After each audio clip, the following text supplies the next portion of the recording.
संचिन्तयामि सकले जगति स्फुरन्तं तावद्बलात् स्फुरति हन्तहृदन्तरे मे गोपस्य कोऽपि शिशुरञ्जनपुञ्जमञ्जुः।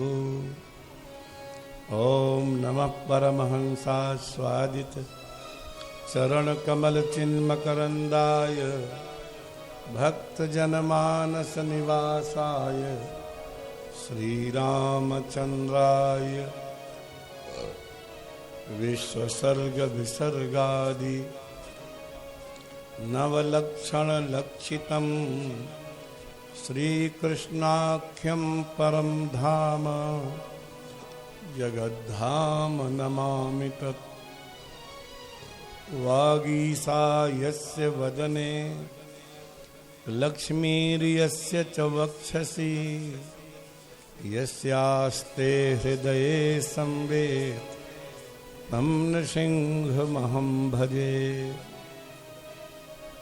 प्रह्लाद नारद पराशर पुंडरीक व्यासाम्बरीश शुक शौनक भीष्मदाल्भ्यान् रुक्माङ्गदार्जुन वसिष्ठ विभीषणादीन् पुण्यानिमान् परम भागवतान् नमामि।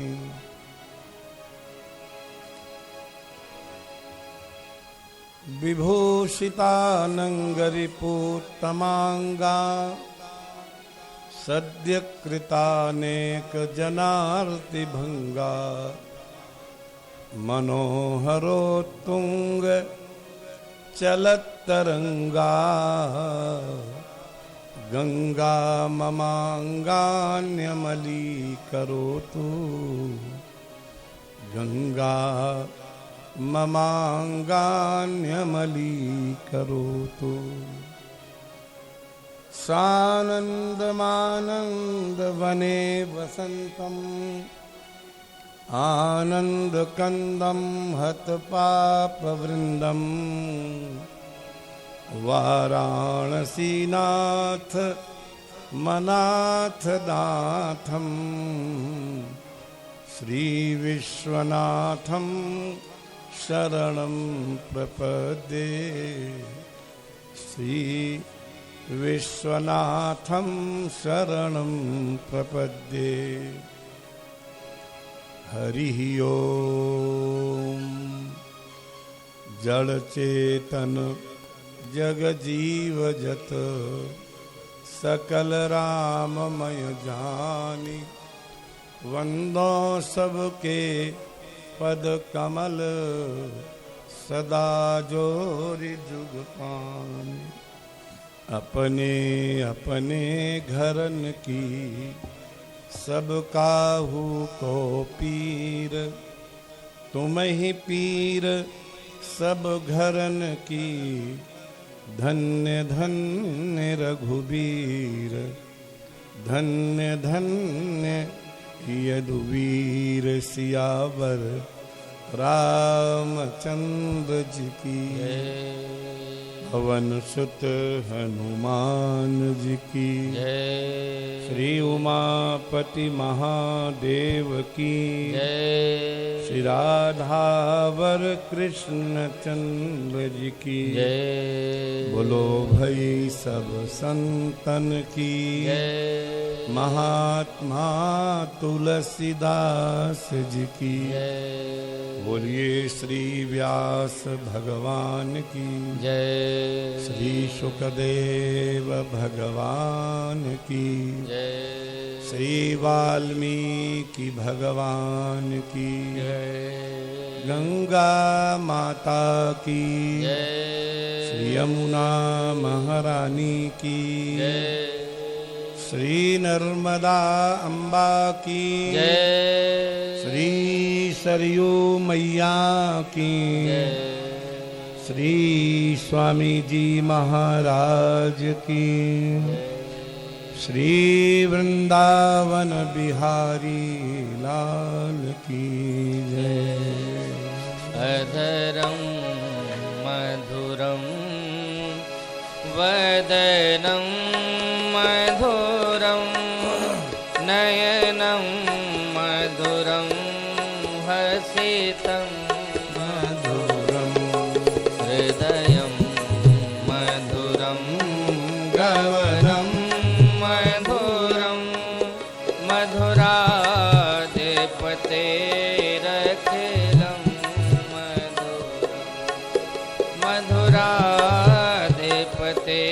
मधुराधिपतेरखिलं मधुरं वचनं मधुरं चरितं मधुरं वसनं मधुरं बलितं मधुरं चलितं मधुरं भ्रमितं मधुरं मधुराधिपतेरखिलं मधुरं जय हो मधुराधिपतेरखिलं मधुरं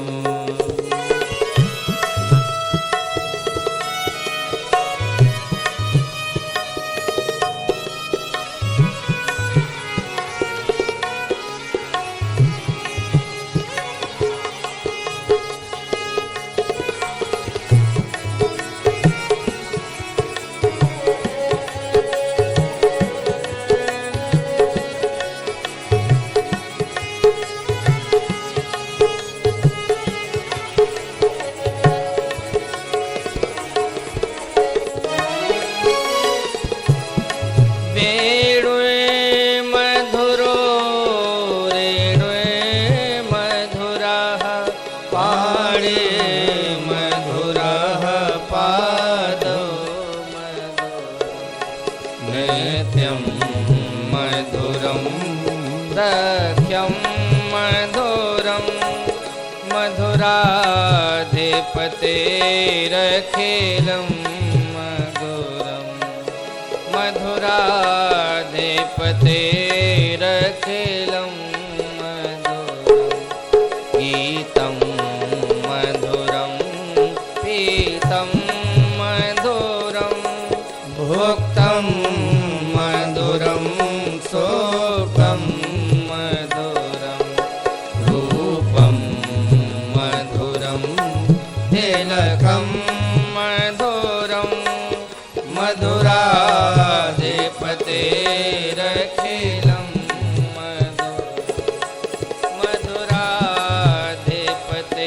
मधुराधिपतेरखिलं मधुरम्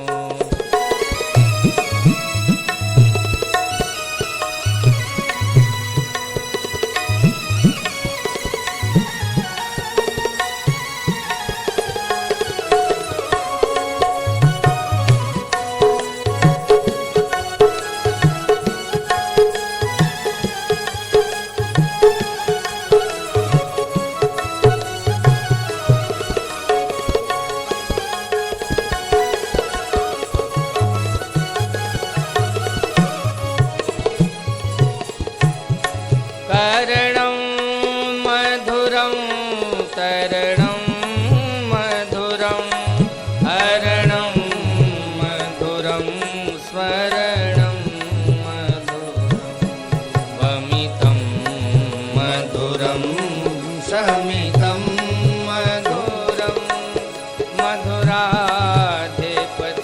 मधुराधिपतेरखिलं मधुरं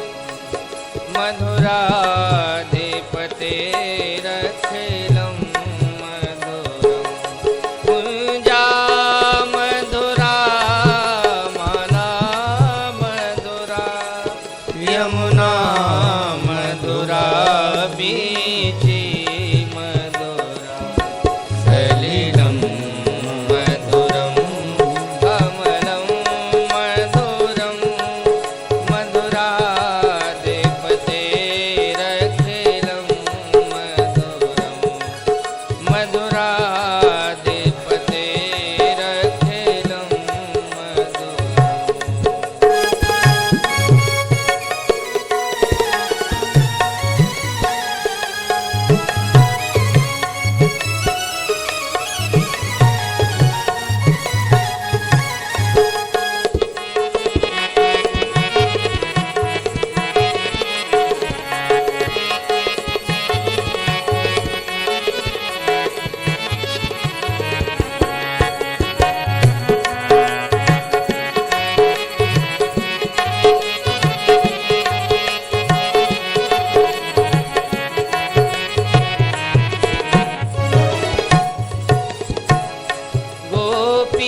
मधुरं श्रेष्ठं मधुरं मधुराधिपतेरखिलं मधुरं मधुराधिपतेरखिलं मधुरं गोपा मधुरा गावो मधुरा यष्टे मधुरा श्रेष्ठे मधुरा फलितं मधुरं फलितं मधुरं मधुराधिपतेरखिलं मधुरं मधुराधिपतेरखिलं मधुरं अदरं मधुरं वदनं मधुरं नयनं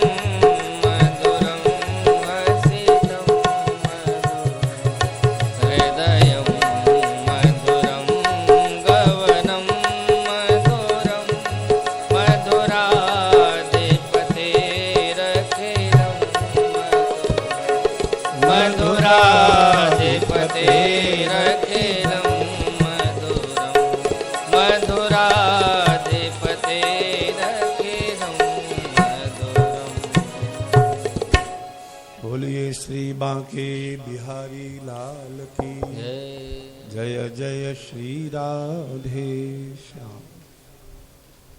शरणागत वत्सल भक्त वत्सल सकल हे प्रत्यनीक अनंत कल्याण गुणगण निलय परमात्मा श्री कृष्णचंद्र ब्रजेंद्र नंदन की मंगलमयी अनुकंपा और श्रोता वक्ताओं के पूर्व पुरुषों के मंगलमय पुण्यों के फलस्वरूप संप्राप्त इस सत्संग सत्र में विराजे हुए भगवान के चरणों में अनन्य अनुराग लेकर के विद्यमान भगवत कथा रस पिपासु सकल वंदनीय जिज्ञासु वृंद एवं भक्त रूपा स्नेहमयी वंदनीय माताएं श्रद्धेया बहनें, आए जो अवसर मिला है उसका कुछ लाभ उठावें और थोड़ी देर के लिए संतों की सभा की ओर चलें, जहाँ पर भगवान के सुंदर सुंदर चरित्र गाए जाते हैं।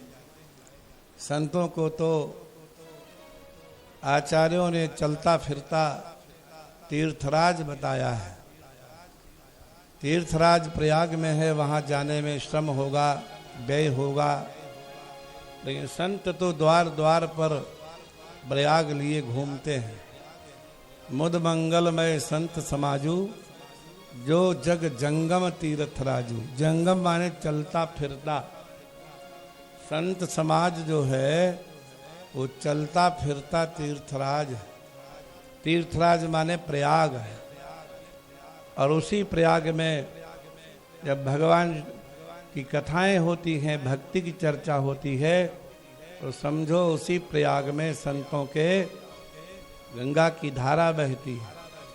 और जब ज्ञान की चर्चा होती है तो गंभीर और अदृश्य सरस्वती की धारा बहती है। और जब कर्म की चर्चा होती है तब समझो यमुना की धारा बहती है। गंगा, यमुना और सरस्वती सत्संग में प्रभु चर्चा, ज्ञान चर्चा और कर्म चर्चा, जो भी कोई चर्चा करेंगे महापुरुष, इन तीनों के अतिरिक्त क्या चर्चा करेंगे? या तो ज्ञानमयी बात करेंगे, या उपासनामयी बात करेंगे, या कर्ममयी बात करेंगे। इन तीनों धाराओं में कौन बड़ा है और कौन छोटा है, यह निश्चय नहीं किया जा सकता। को बड़ छोट कहत अपराधु। बड़ा छोटा कहने से अपराध होगा, क्योंकि कर्म का त्याग नहीं किया जा सकता। भगवान श्री कृष्णचंद्र ब्रजेंद्र नंदन मदन मोहन मुरली मनोहर घनश्याम श्याम सुंदर अर्जुन को कहते हैं कि कुरु कर्मैव तस्मात् त्वं कर्म ज्यायो ह्य कर्मणः। हे अर्जुन, आप कर्म का त्याग नहीं कर सकते। जब भी इन कथाओं को श्रवण करें तो मनन जरूर करना चाहिए। आपने विचार किया कभी कि जब महाभारत का युद्ध हुआ, जब अर्जुन ने गांडीव से बड़ा पराक्रम दिखाया तो उनकी आयु क्या थी?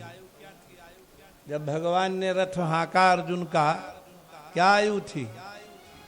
जब युधिष्ठिर ने युद्ध का निर्णय किया, उनकी क्या आयु थी? कभी सोचा इस बात पर? जिस समय महाभारत का युद्ध हुआ उस समय भगवान श्री कृष्ण 89 वर्ष के थे, 89 ईयर्स ओल्ड, और युधिष्ठिर की आयु 91 वर्ष थी, 90 और 1। और मूल में लिखा हुआ है द्रोणाचार्य की आयु 400 वर्ष थी, और भीष्म पितामह उनसे भी बड़े थे।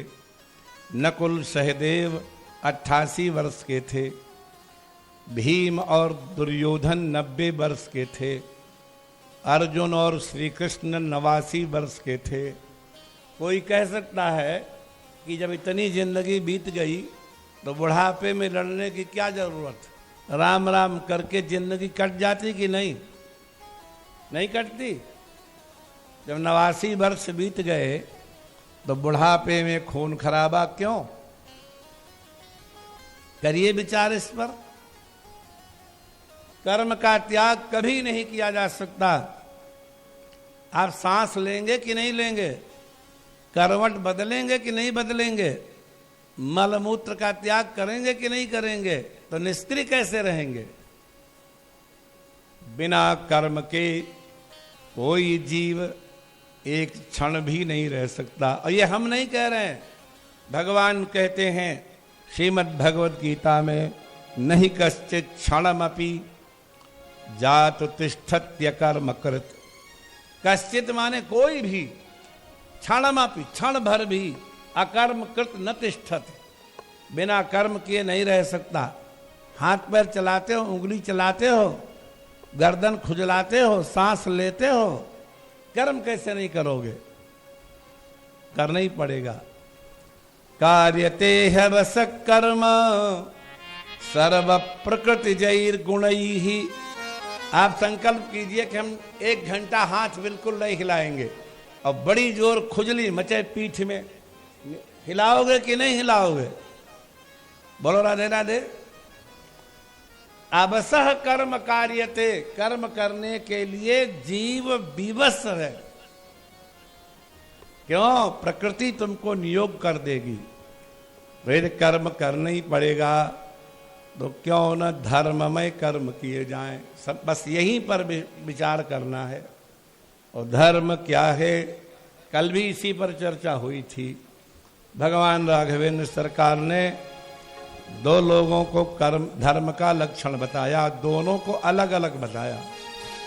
जानकी माता को कहा सास ससुर की सेवा करो, और सुमंत्र को कहा कि जब हम लौट जाएंगे तो धर्म चला जाएगा। सो मैं धर्म सुलभ करी पावा, सो मैं धर्म सुलभ करी पावा।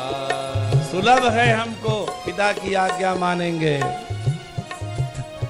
तजे तिहूं पुर अप जसु छावा, तजे तिहूं पुर अप जसु छावा। यदि हम कर्म का त्याग कर देंगे धर्म का, तो तीनों लोकों में अपकीर्ति हो जाएगी। इसका मतलब सत्य का पालन करना। भरत जी जब मन ही मन में संकल्प करते हैं कि प्रभु किसी तरह से लौट चलें, तो भगवान ने क्या सुंदर उत्तर दिया। राखेऊ राय, राय माने हमारे पिताजी राजा साहब। राखेऊ राय धर्म मोहि त्यागी, राखेऊ राय धर्म मोहि त्यागी। तराजू पर रखो, सत्य वचन पालना जरूरी था कि राम जैसे पुत्र को निरपराध वन में भेज देना जरूरी था। करिए निर्णय। दशरथ जी स्वयं कैकेयी से कहते हैं कि कहु तजि रोष राम अपराधु, तुम राम की कोई एक गलती बता दो तो उसी गलती को निमित्त बना करके, कारण बना करके मैं राम जी को वन में भेज दूं। कोई अपराध तो हो। कहु तजि रोष राम अपराधु, सबको कहि राम सुठि साधु। सब लोग कहते हैं राम तो बड़े सज्जन हैं, बड़े साधु हैं। जासु कर्म, जिनके कर्म जिनकी लीला बोले अरिहु अनुकूला, शत्रु को भी विपरीत कर्म नहीं करते जो। सो किमि करिहि मातु प्रतिकूला, वो माता के प्रतिकूल कैसे हो सकता है। क्या किया है राम ने, एक गलती बताओ। वही गलती हम आगे धर के राम जी को वनवास दे देंगे। कोई गलती नहीं। कौशल्य अम्बा अगर खड़ी हो जाती निकल के अयोध्या के चौराहे पर, विचार करो, और अयोध्या वासियों को बुला के कहती कि आप लोग निर्णय करो प्रजाजनों, हमारे पुत्र का अपराध क्या है। ऐसा तो कहीं नहीं सुना गया कि बिना अपराध के दंड दिया जाए। तो सारी अयोध्या कौशल्या माता के पीछे खड़ी हो जाती कि नहीं, तुरंत विप्लव हो जाता। और लक्ष्मण जी ने तो धनुष उठा ही लिया था, तलवार उठा ली लक्ष्मण जी ने। राम जी ने पूछा कहां जा रहे हो, तो लक्ष्मण कहते प्रोत्साहितोयम कैकेय्या। भाषा देखो, वाल्मीकि भगवान कहते कैकेयी ने इसको उकसा दिया है, भड़का दिया है। राधे राधे बोलो। कैकेयी ने क्या किया है इसको, इसको पिताजी को नहीं, किसको, इस बूढ़े को। प्रोत्साहितोयम कैकेय्या संतुष्टः यदि न पिता, अमित्र भूतो निसंगम बध्यताम अपि।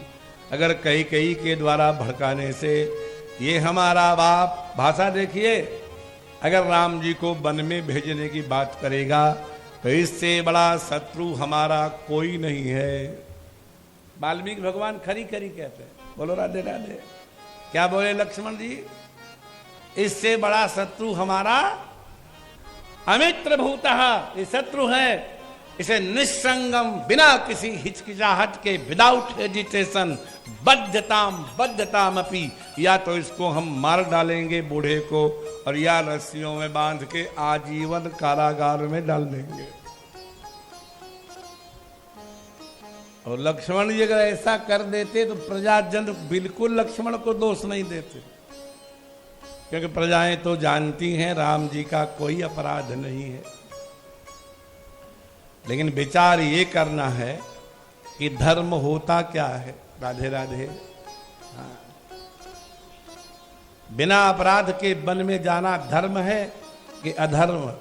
आप लोगों से ही, आप बड़े सत्संगी हैं सब, आपसे निर्णय कराया जाए कि नरम वाणी बोलने वाले भरत जी हैं कि लक्ष्मण जी।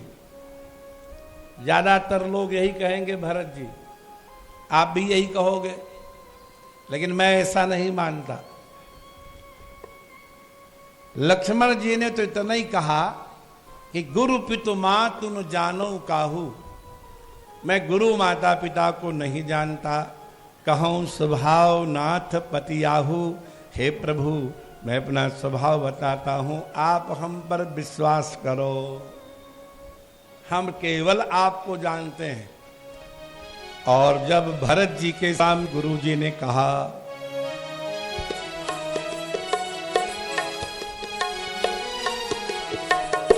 राय राजपद तुम कहाँ दीन्हा, राय राजपद तुम कहाँ दीन्हा। राजा ने तुम्हें राजपद दिया है, इसलिए उनकी आज्ञा का पालन करना चाहिए। अवश्य करिय तेहि आय सुकीन्हा, अवश्य चाहिए आय सुदीन्हा। उनकी आयसु माने आज्ञा का पालन अवश्य करना चाहिए। तो भरत जी ने कहा कि संविधान में क्या लिखा है? राधे राधे। संविधान होता है कि नहीं होता है? तो संविधान में पहले लिखा था कि जेठ स्वामी सेवक लघु भाई। ये अयोध्या का संविधान। हाँ, जेठ स्वामी सेवक लघु भाई। अयोध्या के संविधान में क्या लिखा है कि जो बड़ा होगा वो स्वामी बनेगा और जो छोटा होगा वो सेवा करेगा। राजा यह दिन कर कुल रीति सुहाई, यह दिन कर कुल रीति सुहाई। स्वामी सेवक लघु भाई। ये संविधान था। कैकेयी अम्मा ने अपने महल में युवराज को, राजा को बुला करके और पटरानी ने, तीनों ने हस्ताक्षर करके संविधान बदल दिया। क्या संविधान बना दिया कि लोक वेद सम्मत सब ही का। लोक और वेद सबकी यही मति है कि जही पितु दे, जिसको बाप देगा सो पावई टीका। जही पितु दे सो पावहि टीका। जिसको पिता देगा वो राजा बनेगा। संविधान बदल गया। तो गुरु जी को भरी सभा में भरत जी ने जो झिड़की लगाई, लोग कहते हैं भरत जी बहुत विनम्र बोलते हैं। राधे राधे। बोले गुरु विवेक। अगर किसी बड़े आदमी से आप कहो कि आप तो बड़े समझदार थे, आपसे तो ऐसी आशा नहीं थी, ऐसा कहकर के आप उसका सम्मान कर रहे हैं कि अपमान कर रहे हैं? क्या विचार है? आप तो बड़े समझदार हैं, आपको तो ऐसी बात नहीं करनी चाहिए। ये उसका अपमान है कि सम्मान है? गुरु विवेक सागर जग जाना। हमारे गुरुजी बड़े ज्ञानी हैं, सारा संसार जानता है। और ज्ञानी कितने बड़े हैं कि जी नहीं विश्व कर बदर समाना। अगर हाथ में बेर रख दिया जाए तो बेर को जानने के लिए आपको दूरबीन लगाने पड़ेगी, पूरा दिखाई पड़ रहा है। उलट पलट के देख लो। बोलो राधे राधे। हथेली पर रखे हुए बेर को जैसे कोई अनायास जान लेता है, ऐसे ही हमारे गुरुजी सारे विश्व को हथेली पर रखे हुए बेर की तरह जानते हैं। जिन्हें विश्व कर बदर समाना, जिनके लिए विश्व कर माने हथेली पर रखे हुए, बदर माने बेर के फल की तरह। जैसे बेर का फल किसी के हथेली पर रखो तो साफ दिखाई पड़ता है, बढ़िया है कि पका है कि कच्चा है, लाल लाल है कि पीला पीला है कि हरा हरा है, कि किसी में कोई संदेह देखने में। जैसे हथेली पर रखे हुए बेर के फल को अनायास ही कोई जान लेता है, ऐसे ही हमारे गुरुदेव पूरे विश्व के सारे रहस्यों को जानते हैं। और मोह तिलक साज सज सोऊ। अरे भाई, माता कहे, मंत्री कहे, ये बात ठीक थी, लेकिन गुरु जी कह रहे हैं कि तुम ही राजा बन जाओ। इसका मतलब दुनिया बर्बाद। बोलो राधे राधे। वशिष्ठ जी भी फेल। मोह कह तिलक साज सज सोऊ, भय विधि विमुख विमुख सबको। महाभारत में एक प्रश्न आया, युधिष्ठिर ने पितामह से पूछा, भीष्म से, बाणों की सैया पर पड़े पड़े युधिष्ठिर के प्रश्नों का उत्तर 52 दिन तक दिया। 52 दिन प्रवचन चला। बोलो राधे राधे। दुनिया का सबसे गंभीर और धर्म अर्थ काम मोक्ष के समस्त तत्वों से भरपूर प्रवचन अगर कोई किया तो पितामह भीष्म ने किया, बाणों की सैया पर लेटे लेटे 52 दिन। और ये प्रवचन आज भी महाभारत के शांति पर्व और अनुशासन पर्व में अनुबद्ध है, मिलता है, कोई भी पढ़ सकता है। यहाँ तो गीता प्रेस की बहुत बड़ी दुकान है,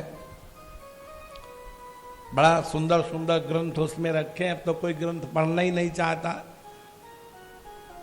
पहली बार हमको ऐसे शिव पुराण के दर्शन हो गए जिसमें मूल भी था और हिंदी भी निकल आई 2 खंडों में। तो मैं सोचता हूँ वैसे तो हमारे पास शिव पुराण मूल है, लेकिन गीता प्रेस के जो ग्रंथ हैं उनकी तो बात ही क्या होती है। तो शिव पुराण 2 खंड लेकर के और उसका स्वाध्याय करने का संकल्प किया कि भाई ये तो बहुत अच्छा ग्रंथ निकल गया। पहले एक बम्बई की छापे ने इतने मोटे मोटे छापे जिनको उठा के ले जाना मुश्किल है, और ये बड़ा सुंदर ग्रंथ छपते हैं गीता प्रेस में। पठन पाठन न करो अलग बात है। महाभारत के 6 के 6 खंड मिलते हैं और उन 6 खंडों में 6 वैल्यूम में है महाभारत, और इतने इतने मोटे हैं। दुनिया का सर्वश्रेष्ठ ज्ञान अगर कहीं मिल सकता है तो वही महाभारत मिलता है। कुछ नासमझों ने ऐसा विवाद फैला रखा है कि महाभारत को घर में रखोगे तो झगड़ा हो जाएगा। आप लोगों ने सुना हो शायद, किसी ने बताइए। हम लोगों को बड़े अनुभव होते हैं। हमारे तो अलमारी में 6 के 6 खंड रखे, हमारे तो झगड़ा हुआ नहीं आज तक, और कई बार पारायण कर लिया है। महाभारत शब्द का अर्थ क्या है? लोग समझते हैं महाभारत माने झगड़ा होता है। भरत कुलोद्भवाः भारताः, दुष्यंत के पुत्र भरत जी के कुल में जो उत्पन्न महापुरुष हैं उनको कहते हैं भारत। गीता में जगह जगह अर्जुन को भगवान तस्माद युद्धस्व भारत, क्योंकि अर्जुन भी भरत कुल में ही है। और महांतस्ते भारता इति महाभारता, और उस भरत कुल में हजारों पीढ़ियां जन्म ली हैं, लेकिन उनमें जो सर्वश्रेष्ठ लोग थे उनका नाम है महाभारत। और तान अधिकृत्य कृतम महाकाव्यम महाभारतम, और उन महापुरुषों के चरित्र जिनमें लिखे गए हों उस महाग्रंथ का नाम है महाभारत।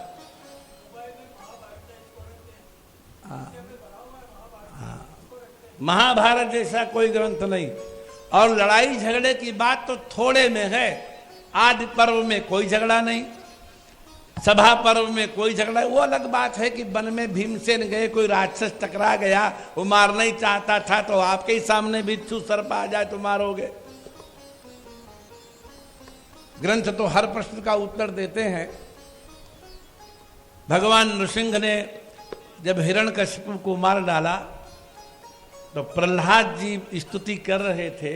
ये बड़ी गोपनीय बातें हैं। तो प्रहलाद जी से नृसिंह जी ने पूछा कि मैंने तुम्हारे पिता का वध किया, तुम्हें कैसा लगा? ये प्रश्न ठीक था ना नरसिंह भगवान का? किसी के पिता को कोई मार डाले तो कैसा लगा? तो प्रहलाद जी ने उत्तर दिया, तदयच्छ मन्नुमसुरश्च हतस्त्वयाद्य। ये नहीं कहा पिता को तुमने मारा, तुमने असुर को मारा। किसको मारा? हाँ, मोदेत साधुरपि वृश्चिक सर्प हत्या। ये महापुरुषों के वाक्य स्मरण करने चाहिए। साधु, अत्यंत सज्जन सत्पुरुष जो किसी चींटी चीता को भी नहीं मारना चाहता और उसके कुटिया के आसपास सर्प और बिच्छी रहते हैं, वो लोगों को डसते रहते हैं, पीड़ित करते रहते हैं। साधु जानबूझ करके उनको नहीं छेड़ता, नहीं मारता, लेकिन किसी बहेलिये ने उन सर्प और बिच्छी को मार डाला। बोलो राधे राधे। साधु ने खबर सुनी तो साधु कहता है चलो अच्छा हुआ, क्या कहा साधु ने? क्यों ऐसा कहा? उसने तो नहीं मारा, वो तो बड़ा अहिंसक था, लेकिन दूसरों को पीड़ा देने वाले की कोई हत्या भी कर देता है तो साधु भी यही कहता है, चलो अच्छा हुआ। तो हे प्रभु, आपने सर्प का वध किया है तो हम कैसे कह दें कि हमको बुरा लगा। मोदेत साधुरपि वृश्चिक सर्प हत्या। वृश्चिक और सर्प की हत्या करने पर साधु भी प्रसन्न होता है, तो वो युद्ध नहीं माना जाता। आदि पर्व में युद्ध का कोई वर्णन नहीं, सभा पर्व में युद्ध का कोई वर्णन नहीं, वन पर्व में कोई युद्ध की चर्चा नहीं। हमने कहा ना, एक के दुक्के कोई लड़ने आ गया।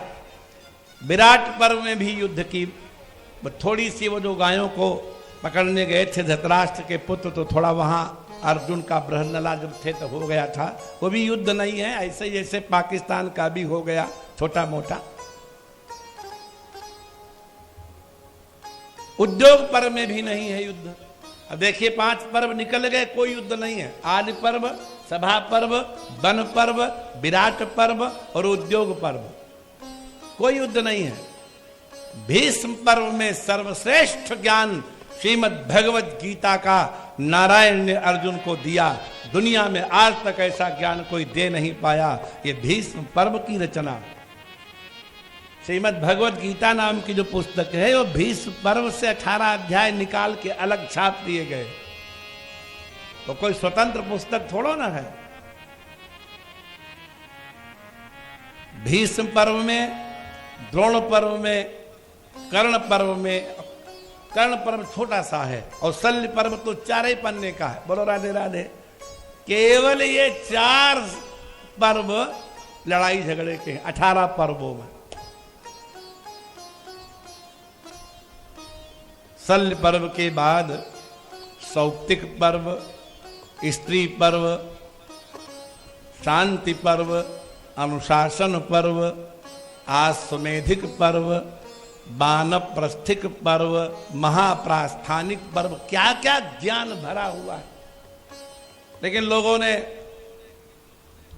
ऐसे ही रूमर फैला दिया कि महाभारत रखोगे तो, हाँ, महाभारत का नियम पूर्वक अनुष्ठान के रूप में पाठ करना इसलिए कठिन है कि कोई तपस्वी ही कर सकता है, सब लोग नहीं कर सकते।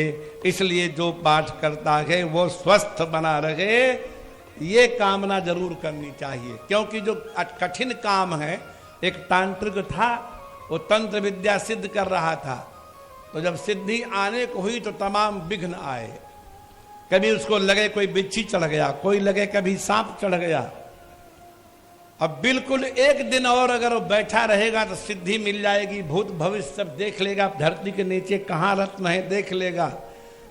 और जब कर रहा था, इतनी देर में काला नाग उसके पास आया, तो धैर्यपूर्वक बैठा रहा, उस पर चढ़ने लगा, तब भी धैर्यपूर्वक बैठे रहा। गले में आ गया, तब भी धैर्यपूर्वक बैठा रहा, सिद्धि मिल जाए, विघ्न न हो। और जब सर्प ने आकर के ओंठों पर अपना मुख धर दिया, तब नहीं सह पाया, यों करके उस सर्प को फेंका। न वहां कोई सर्प था न कुछ था, पागल हो गया और जीवन भर ऐसे ऐसे करता रहा। सिद्धियों को पाने के लिए धैर्य तो चाहिए। बहुत से लोग ऐसे हैं, चुर्रैत करते हैं, चुटकी बजाएंगे, सेब फोड़ेंगे, 20 का नोट निकल आएगा। आप लोगों ने किसी ने देखा है? आपने देखा है तमाशा? नहीं देखा? हमने देखा है। सेब का फल रखा है और जान लिया कि सेठ जी अच्छे हैं, और सेब का फल लिया और तुम्हारे सामने यूं तोड़ा, जैसे ही खोला उसमें से नया 100 का नोट निकल आया। तुमने समझा वाह। परंतु पूज्य अखंडानंद जी महाराज के भी बड़े ग्रंथ हैं। वो एक जगह लिखते हैं कि एक बार मैं और एक साधु दशाश्वमेध घाट पर गंगा जी के किनारे काशी में टहल रहे थे। इतने में एक सज्जन आए और बोले, महाराज जी गरम गरम जलेबी खाओगे? तो महाराज जी लिखते, मैंने तो कहा नहीं भैया हम नहीं खाएंगे। साथ वाला साधु बोला कि महाराज जी आपकी आज्ञा हो तो हम खा लें गरम गरम जलेबी। तो महाराज ने कहा हाँ भाई इसको दे दो। और जो आया था पूछने यूं किया और जैसे ऐसे किया सो एक बढ़िया लिफाफा आधा किलो जलेबी उसमें थी, गरम गरम उसके हाथ में आ गई और कहा लो खाओ। अब गरम गरम में भी खाने लगा। जैसे ही चढ़ कर के ऊपर आए घाट पे तो दो आदमी आपस में लड़ रहे थे कि तूने मेरा लिफाफा लिया, तूने मेरा लिफाफा लिया जलेबी का। महाराज से कहते मैं जान गया कि जलेबी कहां से आई थी। कोई मतात्मा को, कोई कर्ण पिशाचिनी को स्मशान घाट में बैठ करके सिद्ध कर लेता है और उसके बाद वो आप आए हैं, अच्छा आप जो रेल से आए हो इतना रुपया लिया था, अच्छा वहां ये मूंगफली खाई थी, ऐसा बताना शुरू कर देगा कि तुम तो टूट गए, तुम्हारे पास अब क्या बचा। कर्ण पिशाचिनी गुनगुन गुनगुन करती रहती, सब बताता रहता है। और भविष्य जो तुम पूछोगे तो वही बताएगा जो तुम बताओगे, वो कुछ नहीं सिद्ध होगा उससे। लोगों को भ्रम में डालने के सब चक्कर हैं। इसीलिए भगवान श्री कृष्णचंद्र बदेन्द्र नंदन 9वें अध्याय में कहते हैं यान्ति देव व्रतो देवान पितॄन यान्ति पितृव्रताः अभूतानि यान्ति भूतेज्या यान्ति मदया जिनोपि माम। भगवान की वाणी।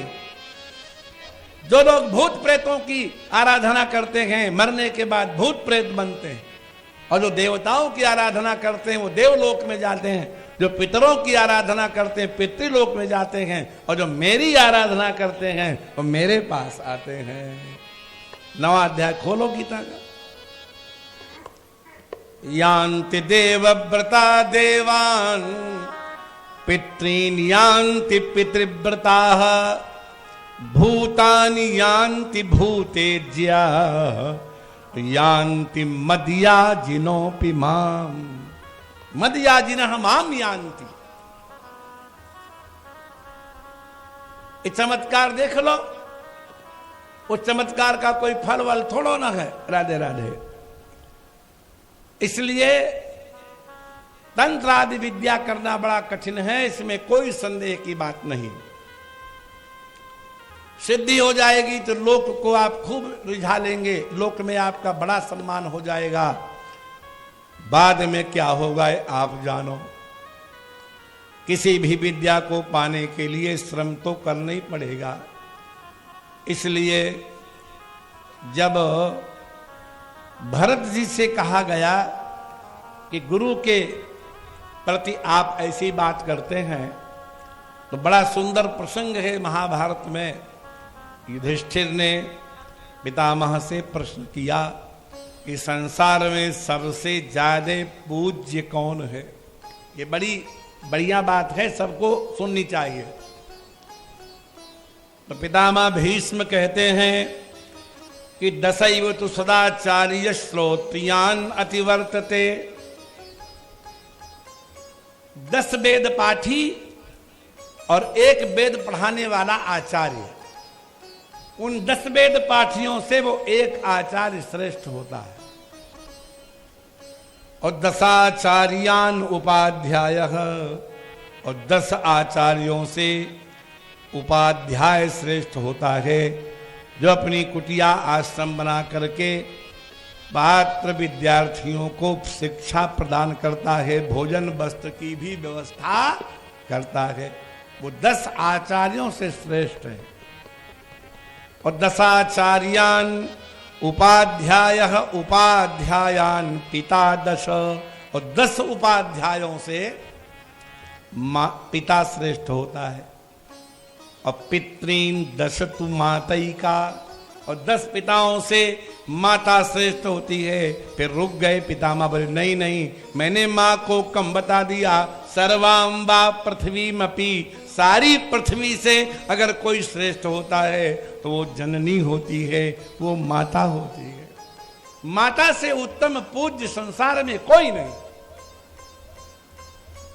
और इसीलिए भगवान शंकराचार्य जब संन्यास लेने लगे तो उनकी माता ने कहा ठीक है सन्यास ले लो, लेकिन हमारा दाह संस्कार सन्यासी को नहीं करने का अधिकार तुम ही करोगे। भगवान शंकराचार्य कहते हैं सकल शास्त्रों के ऊपर माता का वचन होता है, हम सन्यास भले ही ले लें लेकिन हम दाह संस्कार आपका अवश्य करेंगे। और जब माता ने शरीर का त्याग किया, भगवान तो शंकराचार्य अंतर्यामी थे, झट वहां पहुंच गए।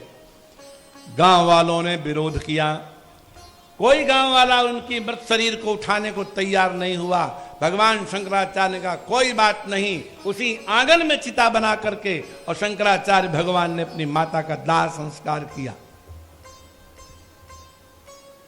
माता से बढ़कर के संसार में कोई देवता नहीं होता। और हम तो आप भी माने महाभारत, श्रीमद् भागवत, रामायण, वाल्मीकि रामायण, तुलसी का मानस, सारे पुराण, इनसे बढ़कर के प्रमाण कुछ नहीं हो सकता।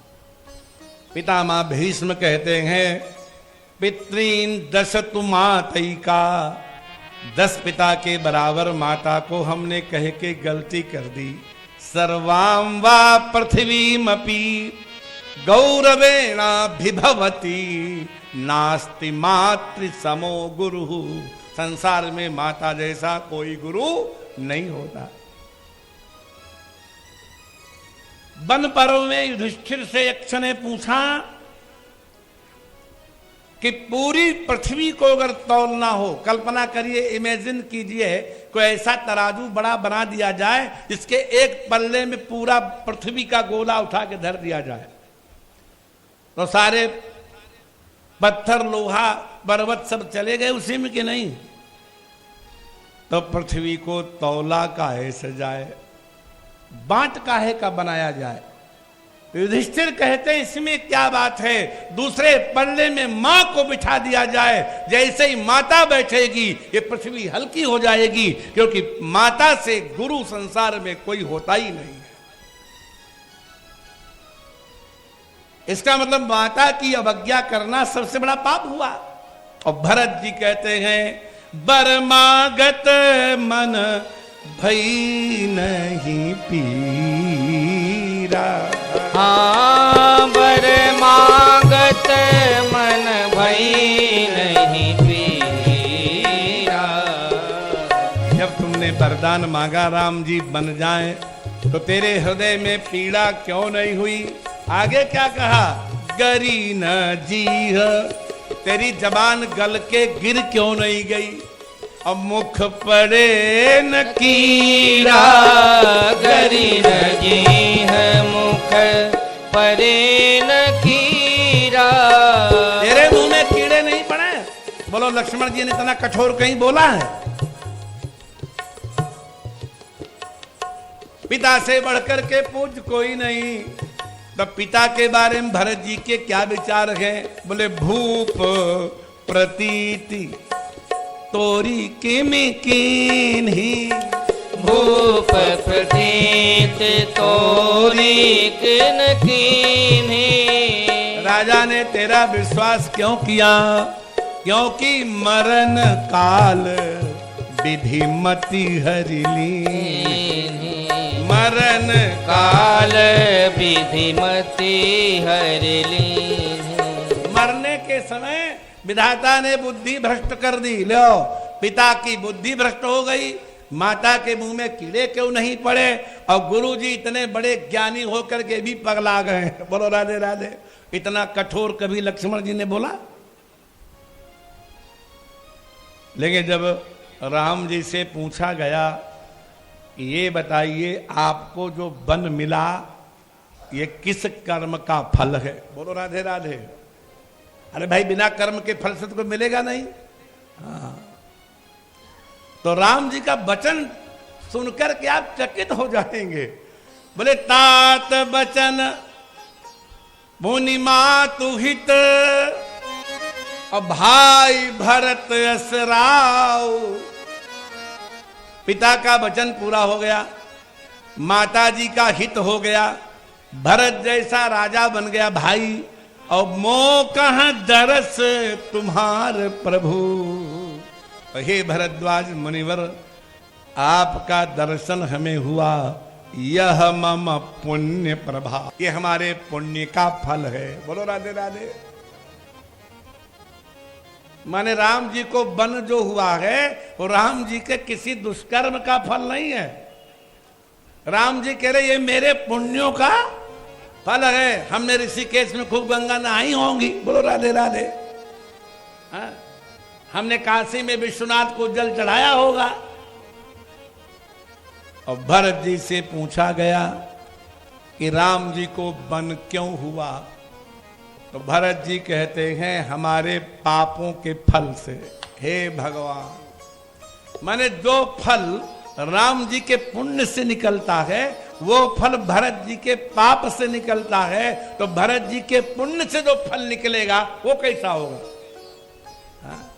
मोह समान को पाप निवासु, मोह समान को पाप निवासु, यही लगी सिय राम बन बासु, यही लगे सिय राम बन बासु, मोह समान को पाप निवासु। मेरे जैसा पापी संसार में कौन होगा?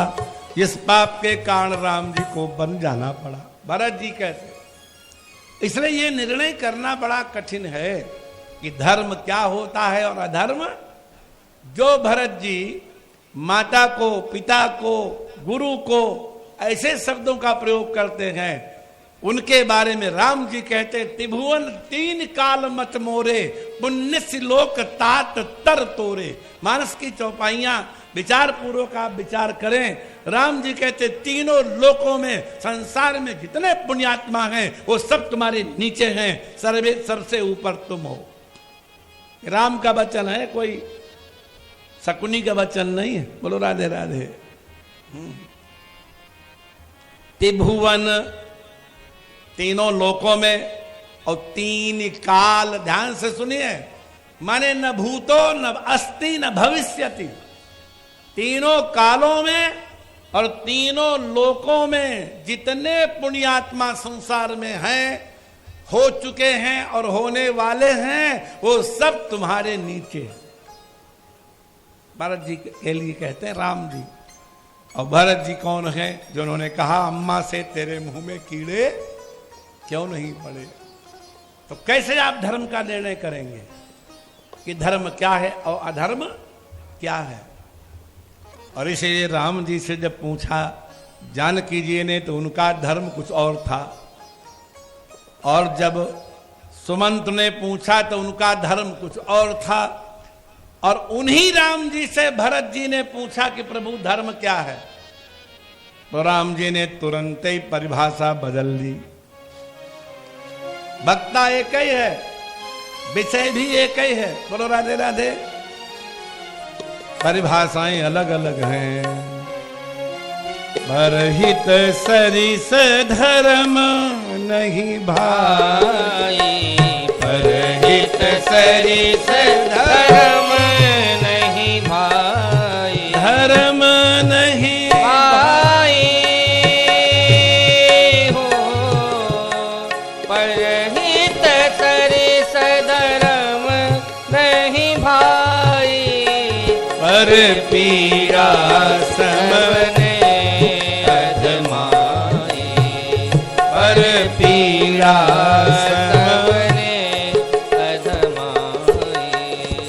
परोपकार से बढ़कर के कोई धर्म नहीं है। परहित लाग तजय जो देही, संतत संत प्रशंसिते ही। धर्म और अधर्म की परिभाषा बहुत कठिन है। इसीलिए आचार्यों ने कहा कि भगवत प्रेम जिस साधन से हो वही सर्वश्रेष्ठ धर्म है। पिता की श्राद्ध करना बालक के लिए धर्म है कि नहीं? करना चाहिए कि नहीं? आप लोग करते ही होंगे। कोई और कोई व्यक्ति अगर पिता के श्राद्ध बड़े श्रद्धा से कर रहा हो, पिंडदान दे रहा हो, तर्पण कर रहा हो, ब्राह्मण भोजन करा रहा हो, और उसका मित्र आ जाए, उसके पिताजी स्वस्थ और मस्त हो, और वो पूछे तुम क्या कर रहे हो, बोले पिताजी की श्राद्ध कर रहे हैं, तो मित्र अगर ये कहे कि हे भगवान हमारे पिताजी जल्दी से मरे तो हम भी ऐसे ही श्राद्ध करेंगे। बोलो राधे राधे। पिता के न रहने पर श्राद्ध करना धर्म है, लेकिन श्राद्ध करने के लिए पिता की मृत्यु की कामना करना धर्म है? विचार कीजिए। ये तो कह नहीं रहा है कि हम चोरी करेंगे। ये धर्म नहीं है, धर्माभास है। लगता है कि धर्म है कि पिताजी न रहेंगे तो हम भी ऐसा ही श्राद्ध करेंगे। अरे भगवान करे तुम्हारे पिताजी जुग जुग जिए, लेकिन उत्तम श्राद्ध करने की कामना से पिता की मृत्यु की संभावना करना ये धर्म कैसे हो जाएगा? धर्म नहीं हो सकता। और इसलिए धर्म वो है जिससे भगवान के चरणों में प्रीति हो जाए। देवर्षि नारद से भक्त ने पूछा कि गुरुदेव भक्ति किसे कहते हैं? फिर वही सूत्र, नारदीय भक्ति सूत्र का पहला सूत्र है अथातो भक्तिम व्याख्यास्यामः। आओ हम और आप भक्ति पर विचार करें, व्याख्या करें। या है भक्ति साच तस्मिन परम प्रेम रूपा। परमात्मा से परम प्रेम करने का नाम भक्ति है। अमृत स्वरूपा च तीसरा सूत्र है, अमृत स्वरूप है। याम लब्ध्वा नरः तृप्तो भवति मुक्तो भवति सिद्धो भवति। अगर वो भक्ति किसी को मिल जाए तो ये जीव तृप्त हो जाता है, मुक्त हो जाता है, सिद्ध हो जाता है। जब तक जीवित हैं तब तक सिद्धि चाहिए, जब वैराग्य हो जाए तो तृप्ति चाहिए, और शरीर के शांति के बाद मुक्ति चाहिए। और तीनों का एक अगर कोई साधन है तो भगवत प्रेम है। कई सूत्रों में भक्ति का लक्षण और भक्तों का लक्षण बताया। तो भक्त ने पूछा अच्छा ये बताओ ऐसा भक्त कोई है जिनमें सारे लक्षण घटते हों? तो देवर्षि नारद ने ध्रुव जी का, प्रहलाद जी का, हनुमान जी का, नारद जी का, अपने का, सनक सनंदन का, वशिष्ठ का, किसी का नाम नहीं दिया। नारदीय भक्ति सूत्र का प्रथम अध्याय के प्रथम पाद का 21वां सूत्र है यथा ब्रज गोपिका नाम, जैसे ब्रज की गोपियां। क्या लक्षण बताया, उदाहरण क्या दिया? जैसे ब्रज की गोपियां। और ब्रज की गोपियां कैसा प्रेम करती हैं, आप लोग और हम लोग सब विचार करें। जब भगवान ने बांसुरी बजाई तो गोपियां कुछ गायें धो रही थी। आपका जरूरी से जरूरी काम हो, बहुत प्रेमी भी बुला रहा हो और आप गाय धो रहे हो, तो ये नहीं कहेंगे थोड़ा रुको आते हैं, कि तुरंत जो पात्र जिसमें धो रहे हो उसको वहीं पटक के बछड़ा बिना छोड़े भाग खड़े हो गए कि गाय धो के जाओगे? बोलो ना, भाग खड़े होंगे? कोई नहीं भाग कहे भले कोई, हम भाग खड़े होंगे। दुहंत्यो भेयुः काश्चित् दोहम हित्वा समुत्सुका। जैसे ही आवाहन हुआ तुरंत ही मटकी वहीं पटक दी। दोहम हित्वा, दुहियते अस्मिन नीति दोहा, इसमें दुहा जाए उस बर्तन का नाम है दोह। और उस दोह को वहीं छोड़ करके बिना बछड़ा खोले भाग खड़ी हुई। बताइए कोई ऐसा प्रेमी आपने देखा हो जीवन भर?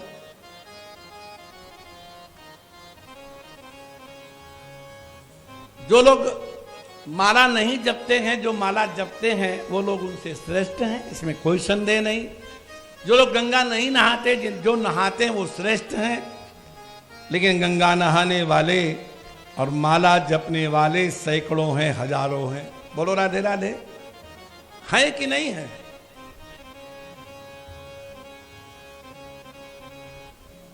पयोधिश्रित संयावम, आचार्य कहता है गोपियों ने दूध गर्म करने के लिए चढ़ाया और बांसुरी बजी तो उतारा नहीं। बोलो राधे राधे। इतनी बहनें बैठी, कितनी पार्टी कितने जोरदार हो और दूध चढ़ा चुकी हो तो उतार के जाओगे कि चढ़ाई चढ़ाया छोड़ जाओगी? कोई नहीं छोड़ेगा। गोपियों ने छोड़ दिया। और ये भगवान व्यास जी कह रहे हैं, कोई साधारण व्यक्ति नहीं कह रहा है। शुश्रूषन्त्यः पतीन् काश्चित् परिवेशयन्त्यः। आहा, पति ने थाली बढ़ाई, दाल परसो, दाल क्या परसो, और तब तक बांसुरी बज गई, वहीं चमचा पटक दिया। बोलो राधे राधे। अपाययन्त्यः शिशून् पयः, बच्चों को दूध पिला रही थी, छाती से लगा करके तुरंत बच्चे को पटक दिया।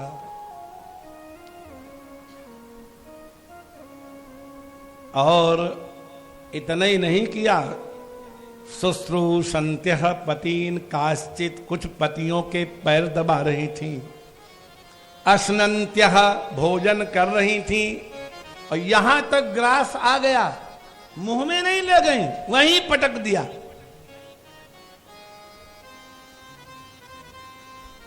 लिम्पन्तो प्रमृजन्तो न्या अंजन्त्य काश्चलोचने, कोई उबटन लगा रही थी, एक तरफ लग गया, एक तरफ भी नहीं लगा है, छोड़ दिया। काजल लगा रही थी, एक आंख में लग गया, दूसरे में लगाया ही नहीं। कहीं देखा ऐसा हड़बड़ाहट?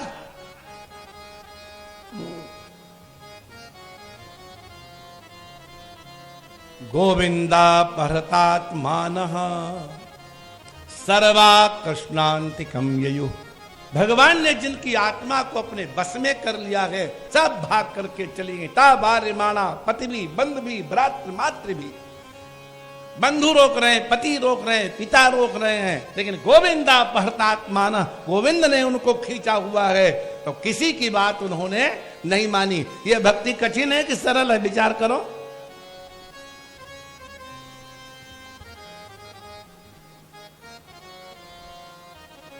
धर्म है क्या?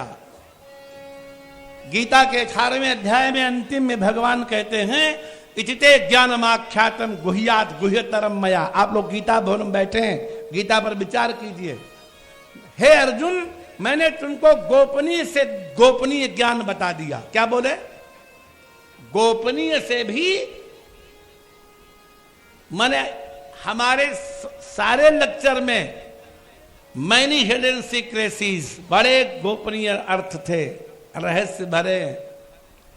विमर्शई तदशेषेण, इस ज्ञान पर तुम विचार करो, हमारे प्रवचन पर, और हम ये जोर नहीं देते कि हमारी बातें मानो। यथेच्छसि तथा कुरु, जैसी तुम्हारी इच्छा हो वैसा करो।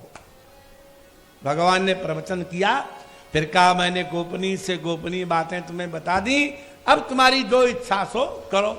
अर्जुन ने नमस्कार किया। फिर भगवान मुड़े, बोले सुनो, सर्वगुह्यतमं भूय शृणु में परमं वचः। जरा ध्यान दीजिए भगवान की बात वाणी पर। हमने तुम्हें गोपनीय से भी गोपनीय ज्ञान बता दिया, विचार करके जैसा मन हो वैसा करो, बात खत्म हो जानी चाहिए। अब भगवान कहते सर्वगुह्यतमम, अब सबसे ज्यादा गोपनीय क्या होता है भाई? गोपनीय से गोपनीय तो बता ही चुके। 18 अध्याय में भगवान कृष्ण का प्रवचन गोपनीय से गोपनीय है, क्योंकि स्वयं भगवान अर्जुन से कहते हैं कि जो मैंने तुमको ज्ञान दिया है इदम ते ना तपस्काय ना भक्ताय कदाचन न चा शुश्रूषवे वाच्यम न चयो माम अभिद्रुह्यति। ए अर्जुन, तुम कभी प्रवचन भी करना चाहो और तुमसे कोई ज्ञान पूछे, तुम्हें गीता का ज्ञान आ गया है तो उसको मत देना जो तपस्वी न हो।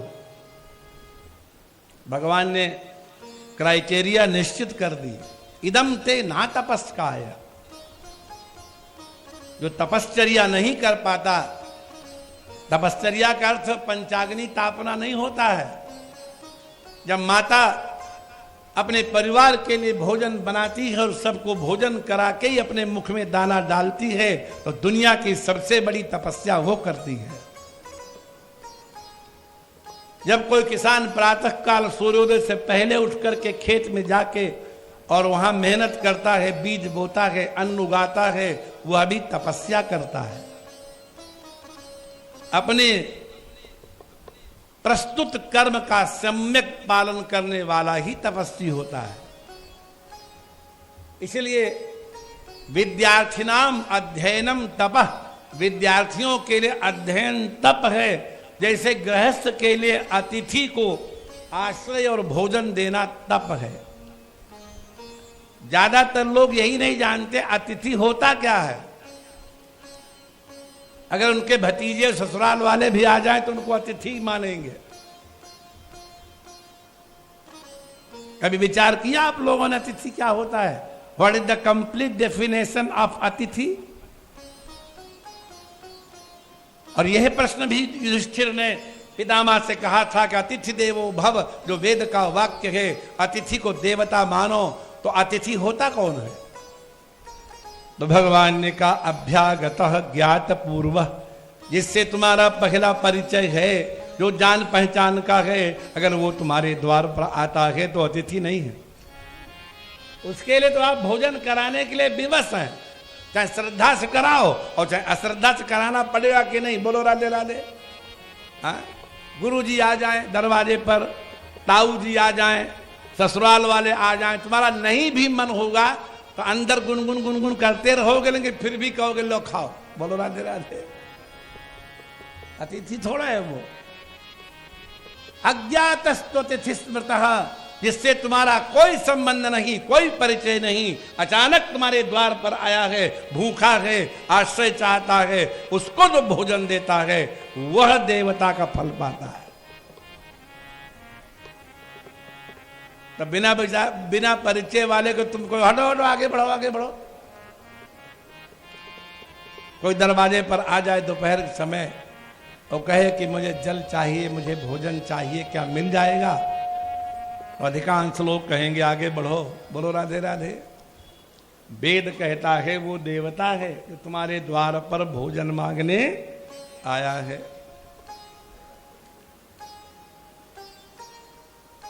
अतिथि को भोजन कराना पुण्य है और संबंधी को भोजन कराना व्यवहार है। क्या है? तुमने हमको कराया, हम तुमको कराएंगे, उसमें क्या उससे बड़ी बात है? बोलो राधे राधे। व्यवहार में और धर्म में बड़ा अंतर होता है। इसलिए भगवान के प्रेम में अत्यंत उन्मत्त हुई गोपियां पत्नियों को भोजन नहीं परसा, बच्चों को दूध नहीं पिलाया, दूध पूरा दुहा नहीं, बछड़ा खोला नहीं। लौकिक दृष्टि से धर्म किया कि अधर्म किया उन्होंने? क्या है धर्म की परिभाषा? किसे धर्म कहते हैं? जिनके लिए देवर्षि नारद कहते यथा ब्रज गोपिका नाम, ब्रज की गोपियों से बढ़कर के कोई भगवत भक्त है ही नहीं। और जब वो गोपियां भगवान के पास आईं और भगवान ने उनको लौकिक उपदेश किया कि तुमको जाके अपने घर वालों की सेवा करनी चाहिए। ध्यान से सुनिए। तो गोपियों ने पूछा घर वाले कितने होते हैं? राधे राधे। इन बातों पर विचार कोई करता नहीं है। कौन है घर वाला? तो भगवान कहते ये पत्य पत्य सुहृदा मनुवृत्ति रंग स्त्रीणाम स्वधर्म इति धर्म विदातोयोक्तम। स्त्रियों के पूजा के योग्य 3 होते हैं, पति, पुत्र और संबंधी। पहले पल्ले पर पति और दूसरे पल्ले पर पुत्र और तीसरे पल्ले में सारे रिश्तेदार, सास, ससुर, जेठ, जिठानी, देवरानी, देवर जी, पड़ोसी, रिश्तेदार, सब एक ही पल्ला में। अगर कटोरी में घी कम हो और खाने वाले 20 रिश्तेदार हो तो पति पुत्र के में ज्यादा डालेगी, अन्यों में थोड़ा छुआ देगी। बोलो राधे राधे। हमारे यहां एक कहावती है, घर का परसैया अंधेरी रात। कोई समझा हो तो हाथ उठाओ। जान गए महाराज? पुराने जमाने, आजकल तो कहीं छोटा सा भी कार्यक्रम होता है तो हलवाई बुलाया जाता है। हमने अपने बचपन में देखा, बड़ी बड़ी बारातें आती थी, सब रिश्तेदार की माताएं, पड़ोसियां सब आकर के भोजन बनाती थी और उनमें काम बांट दिया जाता था। तुम रसोई देख लेना, तुम अतिथियों को देख लेना, तुम भंडार घर देख लेना। तो घर की मालकिन थी, उसने अपनी एक रिश्तेदार से कहा कि देखो घी कम है, इतने लोग खाने वाले हैं, तो संभाल के इज्जत बना लेना। बोले ठीक। तो रोटी चुपड़नी थी तो ऐसे यूं लगाती चली जाए, अपना खिला दिया। अब आए उसके पति और पुत्र, क्योंकि रिश्तेदारी वो भी आए थे, और उसी समय लाइट चली गई, अंधेरा हो गया। बोलो राधे राधे। उसने सोचा मौका ठीक है, उसने उनके कटोरे में पूरा लटूरे उंधाई दिया। बोलो राधे राधे। घर का परसैया, परसने वाला घर का हो, अंधेरी रात हो तो पति पुत्र के में ज्यादा डाला जाएगा और बाकी में ऐसे ही चुपड़ दिया जाएगा। बोलो राधे राधे। सही बात है बिटिया कि नहीं? कैसे?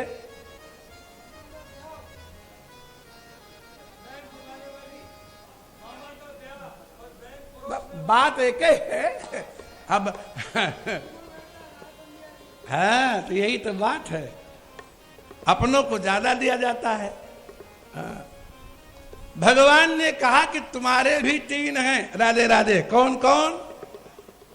पति, पुत्र और सारे संबंधी, उनकी सेवा करो। तो गोपियां कहती हैं, यत्पत्य पत्य सुहृदा मनुवृत्ति रंग। ऋषियों के इन वचनों को फोड़ो जब गरी की तरह, इतना आनंद मिलता। आप संस्कृत नहीं पढ़े होंगे तो उतना चाहे न सुख मिलता हो, रोंगटे झंझना जाते हैं कि क्या क्या नहीं लिखा।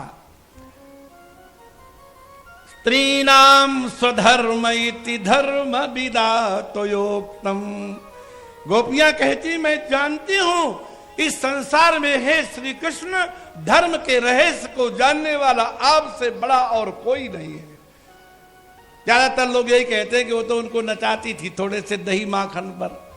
जितना गोपियां जानती हैं कृष्ण को, इतना कोई नहीं जानता। विष्णु धर्मोत्तर पुराण पढ़ने का अवसर मिला, वेदों की ऋचाएं प्रत्यक्ष हो गई, प्रकट हो गई। वेद मंत्र देवियों के रूप में सामने प्रकट हो गए और नारायण से कहा कि हे प्रभु, हमें बहुत जन्म हो गए आपकी स्तुति करते करते, आपके रूप का वर्णन करते करते, क्या हमें उस रूप के स्पर्श का सौभाग्य कभी नहीं मिलेगा? तो भगवान ने वेदों की ऋचाओं से कहा, एवमस्तु, तुम ब्रज में सब गोपियां बन जाना, तब हम तुम्हारे मनोरथ को पूर्ण करेंगे। वेदों की ऋचाएं गोपी बन के प्रकट हुई है। पढ़ोगे तब न पता लगेगा, सत्संग करोगे तब न पता लगेगा। भगवान मानस में एक बड़ी विचित्र पंक्ति कहते हैं,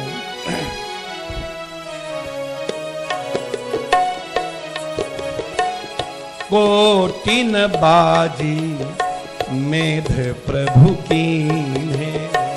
कोटिन बाजी मेध प्रभु कीन है। भगवान ने जानकी माता को गर्भावस्था में बन देने के बाद करोड़ों अश्वमेध यज्ञ किए और हर यज्ञ में एक नई सीता बनाई गई सोने की। इस कथा को आपने सुना है कि नहीं? गर्भ संहिता को ध्यान से पढ़िए, बहुत शास्त्र हैं। और प्रत्येक सीता जो पुरानी होती थी उसको एक बड़े कक्ष में रख दिया जाता था। राधे राधे। भर गए गोदाम सीताओं से। और एक दिन रघुनाथ ने सोचा कि चलो देखें जिन जिन को मैंने अर्धांगिनी बना करके यज्ञ किया है वो कितनी है। और जैसे ही वहां पहुंचे तो सारी वो प्राण प्रतिष्ठा से युक्त सीताएं एक साथ बोल पड़ी कि हे प्रभु, क्या हमारा इतना ही उपयोग था कि आपने यज्ञ पूर्ण करके हमें तिरस्कृत कर दिया? हमें पत्नी का या प्रेमिका का या सेविका का सचमुच अधिकार कब मिलेगा? तो भगवान ने उन सुवर्णमयी सीताओं से कहा, एवमस्तु, तुम वृंदावन में आना, सब गोपी बन जाना, हम तुम्हें सारे अधिकार प्रदान करेंगे। वो सारी स्वर्णमयी सीता गोपी बन करके अवतरित हुई है।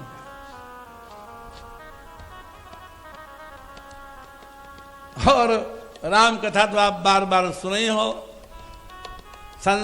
मिथिला के सारी स्त्री और पुरुष भगवान से विवाह करना चाहते थे।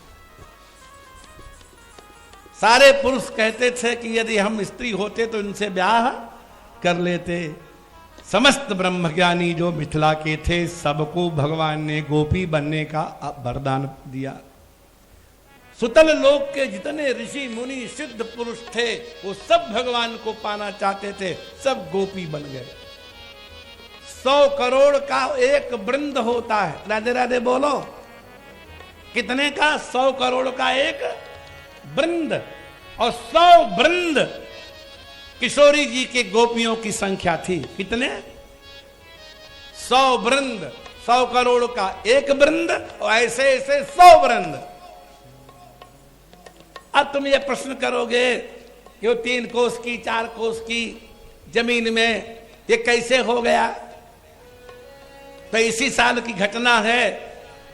बड़ा जोर की संख्या फैली हुई है कि कुंभ में कितने लोगों ने स्नान किया? 66 करोड़ ने, 67 करोड़ ने। आप में से किसी ने गिना? बोलो राधे राधे। भगवान की माया, अघटित घटना पटियसी भगवान की योग माया। जो न घट सके उसको घटा दे, उसी का नाम है माया। बोलो राधे राधे। ये माया सबकी समझ में थोड़ा आती है। आप लोगों ने कभी अगर जादूगर से जादू देखा हो, जादूगर सैया छोड़ मेरी बैया वाला, तो कभी जमूरा देखा किसी ने? राजस्थान में जमूरा होता है कि नहीं होता? होगा, देखा नहीं है। घी वाली बात तो याद थी आपको, खूब खाई है ना घी, इसीलिए। बोलो राधे राधे। जब नट होता है तो एक लड़के को चद्दर उड़ा करके और लिटा देता है और उसके चारों ओर सब लोग तमाशा देखते हैं और वो बिल्कुल आंख बंद किए पड़ा है। और फिर वो एक व्यक्ति पे हाथ डाला, जमूरे सेठ जी के झोले में क्या है?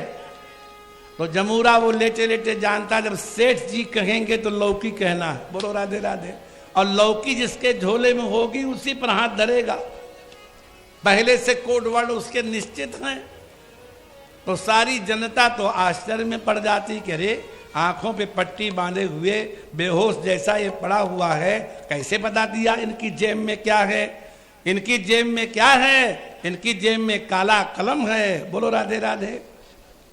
लेकिन वो जमूरा जानता है कि कोई जादू वादू नहीं है। तुलसी बाबा कहते हैं, नट कृत कपट बिकट खगराया।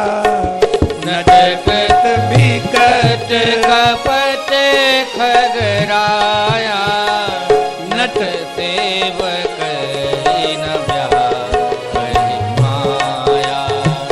नट सेवक न व्यापहि माया। नट कितना भी कपट करे, जनता को आश्चर्य में डाले, लेकिन नट के सेवक को माया नहीं सताती, वो जानता है कि इसमें रहस्य क्या है।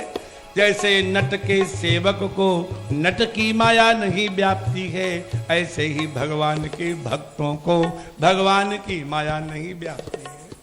भगवान का जमूरा बन जाओ, भगवान के सेवक बन जाओ, माया सताएगी नहीं। और वो माया जो आश्चर्य में डालने वाली है, बड़े वो अघटित घटना पटीयसी है। तो इतनी गोपियां हैं और वो सब गोपियां जानती हैं कि धर्म का रहस्य क्या है। देखो, गोपियों ने कहा, जो मीरा जी ने कहा, मेरे तो गिरधर गोपाल दूसरो न कोई, जाके सिर मोर मुकुट मेरो पति। और केवल ये मीरा जी का कंसेप्ट नहीं है, श्री हनुमान जी ने जब अपने स्वामी को अनुकूल देखा, भाषा देखिए तो देख पवन सुत पति अनुकूला, हृदय हर्ष बीती सब सूला। श्री हनुमान जी के मन में भी यही भावना है कि हमारे पति हैं। बोलो राधे राधे। राम जी कौन है? हमारे पति। और पति को अनुकूल देखा तो हनुमान जी के रोंगटे खड़े हो गए। देख पवन सुत पति अनुकूला, हमारा पति अब अनुकूल है तो हृदय हरस बीती सब सूला, सारा कष्ट मिट गया क्योंकि पति अनुकूल हो गया है। इससे बढ़िया कोई रिश्ता नहीं। तो गोपियों ने कहा, तुमने 3 नाते बताए, पति पुत्र और संबंधी, हमें सारे नाते आपसे जोड़ रही हैं। अब जरा सज्जनों विचार करो, अगर गोपियों के मन में किसी एक नाते के प्रति आग्रह होता, वासना होती, तो कभी नहीं कहती कि आप मेरे पुत्र बन जाओ, हम मां बनने को तैयार हैं। आप मेरे पिता बनो, हम आपकी पुत्री बनने को तैयार हैं। आप पति बनो, हम पत्नी बनने को तैयार हैं। राजी हैं हम उसी में जिसमें तेरी रजा है। ऐसे भी वाह वाह है, वैसे भी वाह वाह है। वाह वाह तो होगी। अस्तु में तो दुपदेश पदे तो ईशे, हे ईश्वर, सारे संबंध आपसे जोड़ती हैं और भगवान से कोई न कोई नाता तो बनाना ही चाहिए।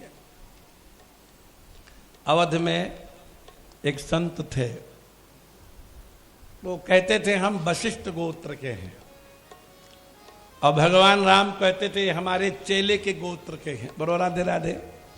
तो संत अपने गले की पहनी हुई माला ठाकुर जी को पहना देते थे। अन्य संतों के बात अच्छी नहीं लगती थी कि अपनी पहनी हुई माला भगवान को पहना देते।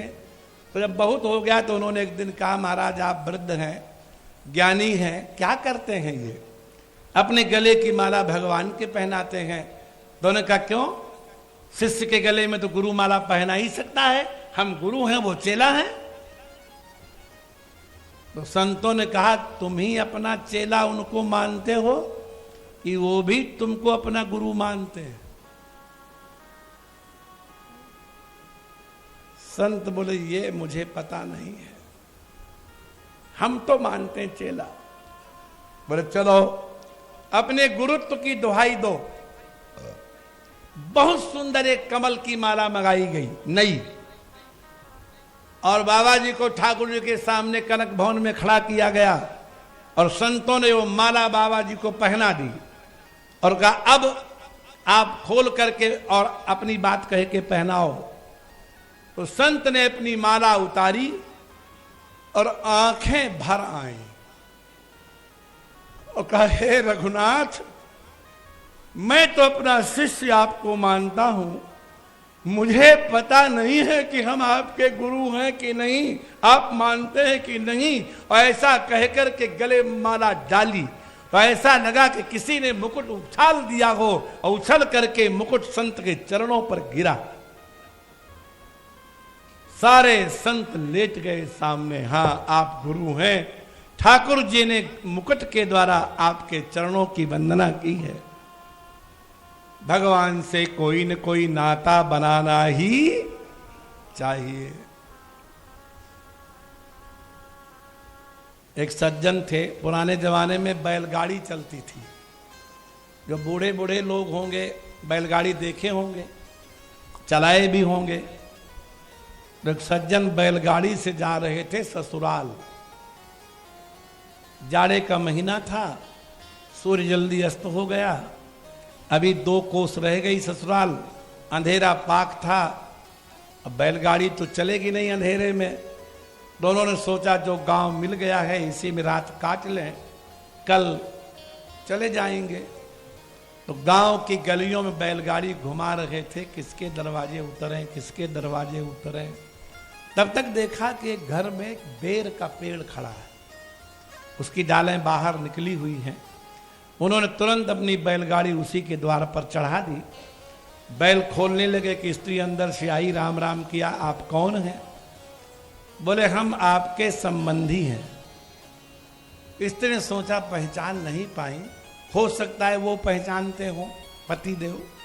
खैर जो उसके पास गुड़ बतासा था लाके पानी वानी पिलाया, बाहर बैठे थे। थोड़ी देर में पतिदेव भी आ गए।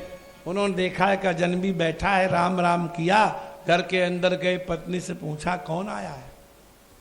बोले कहते हैं हम तुम्हारे संबंधी हैं। तो हम तो पहचान नहीं पाई, अब जाके पूछो। तो बाहर निकल आया, बड़ा सीलवान था, घर की पूछ ली, खेती की पूछ ली, किसनई की पूछ ली, ये नहीं पूछ पाया कि तुम हमारे कैसे रिश्तेदार हो। गांव का समय था, जल्दी भोजन बन गया, सूर्यास्त हो ही गया था। संग संग भोजन किया, बैलों को चारा डाल के अपना बातें करते दोनों साथ साथ सो गए अलग अलग चारपाइयों पे। प्रातः काल हुआ, उसको तो जाना ही था। उसने तुरंत उठ करके उसका अच्छा भाई राधे राधे, अपने बैलगाड़ी जोड़ी और चढ़ के चल पड़ा। तो वो गांव का जो किसान था वो उनके पीछे पीछे चला। थोड़ी दूर ओदकांतम स्निग्धोनुगम्यते, अगर कोई रिश्तेदार आए तो जलाशय तक उसके साथ साथ जाना चाहिए। पहले गांव के किनारे तालाब हुआ करते थे। जब तालाब आ गया तो उन्होंने बैलगाड़ी रोक ली और कहा आपने हमें बड़ा सुख दिया, अब हमें तो जाना ही है, आप लौट जाओ। बोले वो तो ठीक है, आप आए हमको बहुत अच्छा लगा, और सुनो इधर कभी निकलो तो हमारे यहाँ रुकना। लेकिन आप आए और चल दिए, हमारी पत्नी से आपने कहा था आप हमारे संबंधी हैं, अब चलते चलते तो बताए जाओ राधे राधे कि हमारी तुम्हारी रिश्तेदारी क्या है। वो बैलगाड़ी वाला किसान कहता है अस्माकं बदरी चक्रे युष्माकं बदरी गृहे बादरायण संबंध यूयम यूयम वयम वयम। हमारी बैलगाड़ी का जो चक्का है पहिया वो बेर की लकड़ी का बना है, और तुम्हारे घर में बेर का पेड़ खड़ा है, यही रिश्तेदारी। बोलो राधे राधे। समान काष्ठाश्रयत्व संबंध से हम तुम्हारे रिश्तेदार हुए। ये 10 साधु हों लाल कपड़े वाले, तो जहां 2 बैठे होंगे तीसरा आएगा वहीं बैठेगा। रिश्तेदारी कोई नहीं है, समान वस्त्र होने के कारण, समान वेश होने के कारण वो मित्र बन जाएंगे। ऐसा होता है। वो द्रौपदी के स्वयंवर में पांडव गए, उसमें ब्राह्मण बन के रह रहे थे, तो जहां ब्राह्मण बैठे थे वहीं जाकर को बैठे, जबकि वो सम्राट थे, राजाधिराज थे, वो चाहते किसी सुवर्ण के सिंहासन पर भी बैठते, लेकिन उस समय उनकी वो स्थिति नहीं थी। तो कहां बैठे पांडव? ब्राह्मणों में। जो महाभारत दिखाया गया वो ठीक नहीं दिखाया, उन्होंने खड़े रखा है, उनको खड़े नहीं रहे थे, ब्राह्मणों की सभा में जाके बैठ गए। सैकड़ों ब्राह्मण बैठे हुए थे वहां। और जब कोई राजा नहीं धनुष चढ़ा पाया तो द्रुपद ने भुजा उठाकर कहा कि क्या ब्राह्मणों में कोई ऐसा है जिस मत्स्य का भेदन कर सके? तो भगवान नंद नंदन ब्रजेंद्र नंदन ने, द्वारकाधीश ने अर्जुन की ओर देख के इशारा किया, राधे राधे। अर्जुन ने युधिष्ठिर से रहस्य बाद में बताया कि 10,000 हाथियों का बल रखने वाला दुर्योधन जिस धनुष की प्रत्यंचा नहीं चढ़ा पाया, जरासंध तो गिर पड़ा धरती में, उलट गया था, यहां नहीं उल्टा हुआ लिखा है, महाभारत पढ़ के देखो। शल्य के कानों से रुधिर की धारा निकल गई, इतना ताकत लगाई, लेकिन धनुष नहीं उठा। तो अर्जुन ने मन में सोचा कि हम कैसे उठाएंगे। अच्छा, सोचना चाहिए था कि नहीं? और बाद में युधिष्ठिर ने पूछा कि भैया कौन सा मंत्र पढ़ा था तुमने? दुर्योधन नहीं उठा पाया, जरासंध नहीं उठा पाया, शल्य नहीं उठा पाया, कर्ण ने उठा लिया था, लेकिन वो द्रौपदी ने मना किया। तो जो अर्जुन ने उत्तर दिया, सबको वो उत्तर देना चाहिए।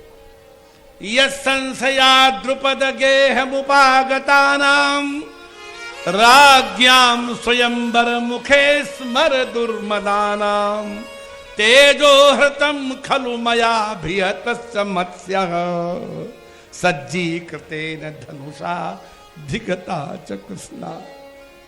हे भैया, हे धर्मराज, उसमें हमारा कोई पुरुषार्थ नहीं है। तुम भ्रम मत करो कि मैंने मछली मारी। भगवान ने जब मैं धनुष की ओर चला तो सारे राजाओं की ओर दृष्टि डाली, ये सब वासना से घिरे हुए हैं और दिव्य जन्मा द्रौपदी के योग्य तो कोई है ही नहीं। तो सारे राजाओं का तेज भगवान ने छीन लिया, वो सब काठ के हो गए, भूसा। बोलो राधे राधे। तुम्हारे यहां कितना बढ़िया कूलर और एसी चल रहा हो और मेन स्विच काट दिया जाए। एसी देगो, ठंडी हवा, बोलो ना, नहीं देगो, कहां से देगो? तार तो काट ही दिए गए।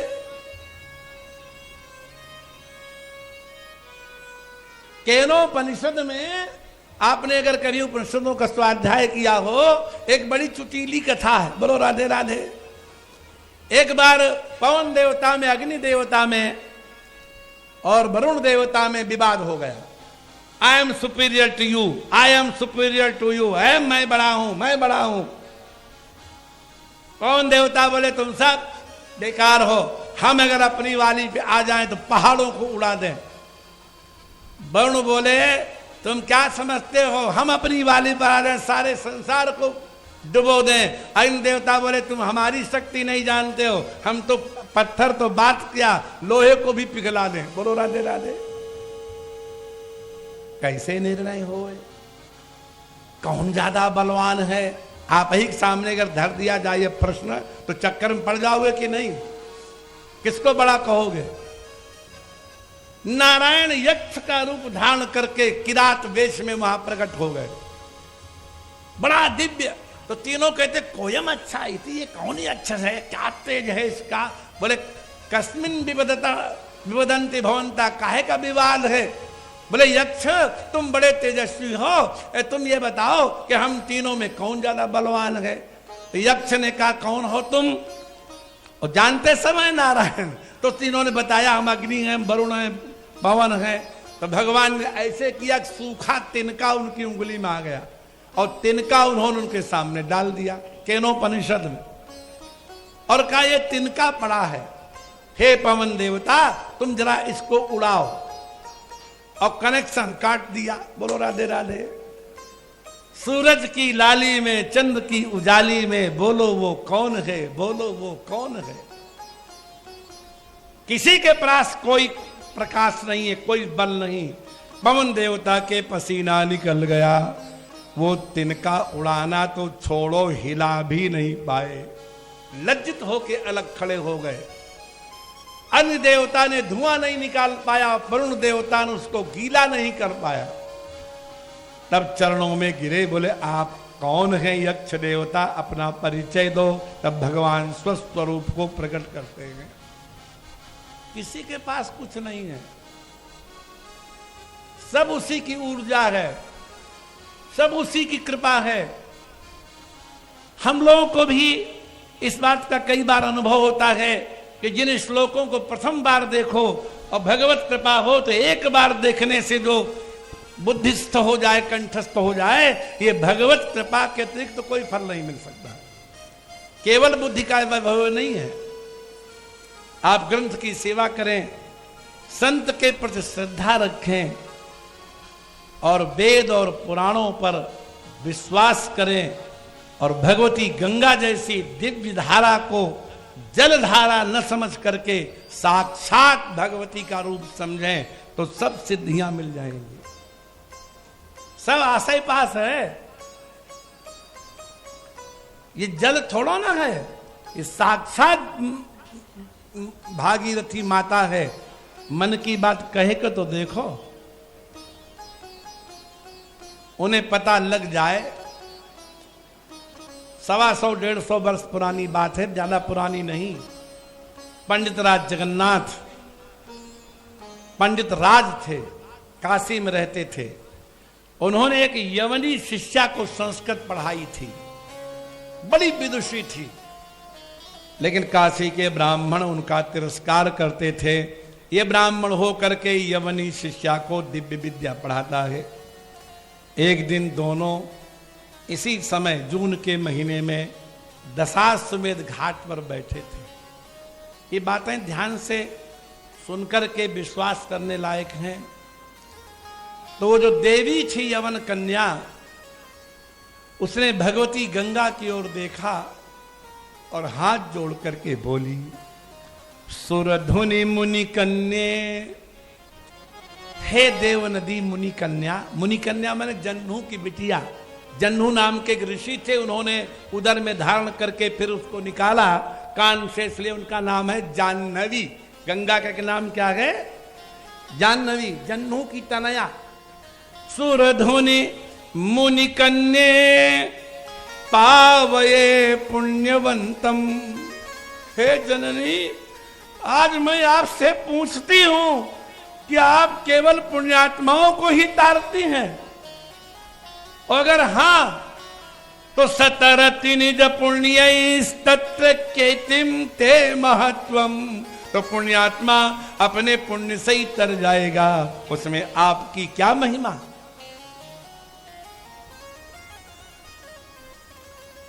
ये बात सुनकर के जगत जननी उत्ताल तरंगा गंगा तुरंत प्रकट हो गई। सरल हृदय से कहा था और कहा, पुत्री मुझे तुम तारन वाली कब मानोगी?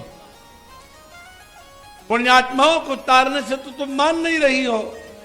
तो यवनी कहते, यदि ही यवन कन्याम पापिनी माम पुनी। यदि मुझ यवनी को आप अपनी गोद में ले लें तो तदिह तब महत्वम तन महत्वम महत्वम। तब हम जान जाएंगे कि आप पापहारिणी हैं। और ये जब रुदन देखा अपनी शिष्या का, तो पंडित राज तो पंडितों के पंडित थे, वही भगवती गंगा की स्तुति करने लगे। और उस समय गंगा 52 सीढ़ी नीचे थी। कितनी? और जैसे एक पद्य बनावे, एक सीढ़ी ऊपर चढ़ जाए गंगा। गंगा लहरी में 52 पद्य हैं और 52वां पद्य जैसे ही पूरा हुआ, ऊपर गंगा आ गई, दोनों को लेके चली गई। पंडित राज जगन्नाथ का शरीर मिला नहीं, जिनके ग्रंथ अभी भी आचार्य में पढ़ाए जाते हैं, कोई कथा नहीं है पुराण की। उसी का यह अंतिम श्लोक है गंगा लहरी का, जो मैं अपने मंगलाचरण में युक्त करता हूं कि विभूषितानंग रिपु तमांगा। हे भगवती, आपने अनंग रिपु भगवान शिव के मस्तक को अलंकृत कर दिया और सद्य कृतानेक जनार्ति भंगा। और अनेक दुखी लोग आए, तत्काल आपने उनके आरती पीड़ा को भंग कर दिया। और मनोहरो तुंग चल तरंगा, मनोहर उत्तुंग तरंगों वाली गंगा ममांगान्य मली करो। तो हे गंगा, हमारे अंगों को निर्मल बनाओ। इसलिए हमारा कोई पुरुषार्थ नहीं। अर्जुन कहते हैं तेजो हृतम, सरल है। सारे राजाओं का तेज भगवान ने उसी तरह खींच लिया जैसे उस यक्ष ने वरुण, पवन और अग्नि का तेज खींच लिया, केनोपनिषद की कथा में। और जब तेज खींच लिया और हमारी ओर कृपा दृष्टि से देख लिया, तो खलु मया भिहतश्च मत्स्य, तब मैंने वो धनुष भी चढ़ाया और मछली भी भेद दी। और धिगता च कृष्णा, और कृष्णा हमको मिल गई। ये मतलब क्या निकला कि ये जो हमने द्रौपदी को प्राप्त किया है, ये हमारे पुरुषार्थ का फल नहीं है, ये भगवान की कृपा का फल है। इसे गोपियां कहती हैं कि हम जानती हैं कि तुम जैसा धर्मात्मा संसार में कोई नहीं, न धर्म की व्याख्या कर सकता है, और तुम हमें धर्म का पाठ पढ़ा रहे हो कि अपने पति, अपने पुत्र, अपने संबंधियों की सेवा करो। तो हम सारे संबंध आपसे ही जोड़ रहे हैं, रिश्तेदारी निकाल रहे हैं तुमसे। अरे जब किसान कोई अपनी रात काटने के लिए इतनी दूर की रिश्तेदारी निकालता है कि हमारी गाड़ी का चक्का बेर का और तुम्हारे घर में बेर का पेड़, यही रिश्तेदारी है। बताओ कोई रिश्तेदारी है? इतनी दूर की रिश्तेदारी निकाल के जब रात काटी जा सकती है, तो क्या भगवान से हमारा कोई नाता नहीं बन पाएगा? जो जिंदगी बढ़िया कट जाए, बना लो कोई न कोई नाता, बना लो। गोपियां कहती हैं कि कुर्वन्ति ही त्वयि रतिम कुशला स्व आत्मन, नित्य प्रिय पति सुतादिभिरार्ति दैकिम। ईमानदारी से विचार करें हम और आप, आपका पति या आपका पुत्र या आपका धन आपको बहुत प्रिय है, बड़ा सुख देता है, अंतिम में दुख देगा कि नहीं? अंतिम माने या तो आप पहले जाएंगे तो उसको छोड़ने में दुख होगा, और वो पहले जाएगा तो तुम रोए रोए के मरोगे। बोलो राधे राधे। यहां हरिद्वार में एक बड़ा दिव्य आश्रम है, तो व्यवस्था क्या है पता नहीं, 2 साल से 3 साल से नहीं गए। पावन धाम नाम है उसका, सप्त सरोवर रोड पर है, कांच का मंदिर बड़ा सुंदर बना है हरिद्वार में। वहां लगभग 30 वर्ष प्रतिवर्ष वहां भागवत सप्ताह कथा होती थी। वहां के संत बहुत प्रेम करते थे। उन्होंने हमसे वचन लिया था कि जब तक हमारा शरीर है आप हमारा त्याग न करना, तो हमने भी वचन दे दिया। संत भगवान चले गए तो हमने भी अपना वचन वापस ले लिया कि बस अब श्रद्धा नहीं है, 30 साल सेवा कर दी। वहां पर अच्छे अच्छे संत आते थे, बड़े बड़े विचारक आते थे। संतों के यहाँ तो संत आते ही हैं, इसमें कोई संदेह नहीं। यहाँ गीता भवन में भी यदि आप लोग नित्य सत्संगी होंगे तो एक से एक प्रवचन करता, एक से एक संत, एक से एक विचारक आते ही रहते हैं, प्रतिवर्ष आते हैं। हम तो प्रथम बार आए हैं, मेरा कोई परिचय भी नहीं था और अपनी ओर से परिचय करने का साहस भी नहीं होता। खेमका जी ने पता नहीं कहाँ से नंबर प्राप्त किया और उन्होंने समय दिया कि आप 15 जून तक, तो हमने कहा हम तो 22 जून तक बिल्कुल व्यस्त हैं, एक दिन का भी समय नहीं है। तो उन्होंने कहा ठीक है, तो आप अंतिम सप्ताह दीजिए जून का। उन्होंने हमसे तो ये कहा कि हमारा सत्र इस बार 15 जून तक ही चलना था, लेकिन अब हम इसको 30 तक चलाते हैं। जो भी अर्थ उसका रहा हो मैं नहीं जानता, और सत्संग का लाभ मिला। वस्तुतः यह गुण साधन ते नहीं होई, तुम्हारी कृपा पाओ कोई कोई। भगवत कृपा का अनुभव यदि निरंतर किया जाए तो गोपियां कहती हैं नित्य आनंद देने वाले केवल नारायण हैं। पति कितना भी, तो पावन धाम की मैं चर्चा कर रहा था, तो बहुत से लोग वहां आए, बड़े जजमान आते थे। तो एक जजमान आए चंडीगढ़ से, ये बात है सन 95 की, 30 वर्ष लगभग हो रहा है। तो वो उस समय 100 रुपए का नोट माने रखता था। वो 10,000 रुपए लेके आए और बोले कि हम भंडारा करेंगे। तो पत्नी ने कहा तो भंडारा कर दो, क्यों लिए लिए डोल रहे हो गड्डी? अरे बोले क्या बात करती है, आखिरी दिन भंडार करेंगे, तब तक गर्मी बनी रहने दो।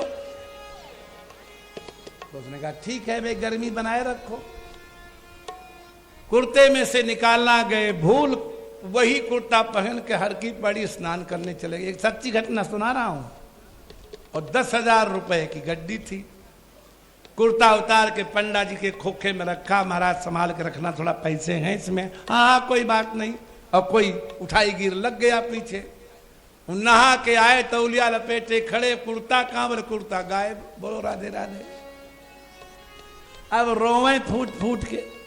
तो पत्नी ताली बजाए, बहुत अच्छा हुआ, बहुत अच्छा हुआ, हमारा कुर्ता चला गया, 10,000 रुपए चले गए, और तू ताली बजाती है, मैं तुझे गंगा में फेंक दूंगा। तो पत्नी बोली वो तो होना ही है, तू पहले मरेगा तो मैं फेंकूंगी, और मैं पहले मरूंगी तो तू फेंकेगा। पत्नी बहुत ज्ञानी थी। ये कथा उन्होंने खुद हमको उसकी पत्नी ने सुनाई। कैसा हुआ गुरु जी आज? हमने कहा तुमने बड़ा अच्छा उत्तर दिया। सोई हमको भागवत जी का स्मरण हुआ कि गोपियां कहती हैं कि वो रुपया हो, चाहे धन हो, चाहे पुत्र हो, चाहे पति हो, अंत में दुख देगा। बोलो राधे राधे। बहुत प्रिय पुत्र है तो मां मरने लग जाएगी तो दुख होगा। एक लुधियाना में मां मरने लगी, एक ही लड़का था, वो कैप्टन था। ये सब सच्ची घटनाएं हैं सेना में, और कोई आगे पीछे था नहीं। उसको सन्निपात हुआ, मरणासन्न हुई, तो प्रेम से अपने पुत्र को बल्लू कहती सी। साडा बल्लू किथे, साडा बल्लू किथे, साडा बल्लू किथे। पड़ोसियों ने कहा माई राम राम कह, राम राम। अरे राम नु भाला।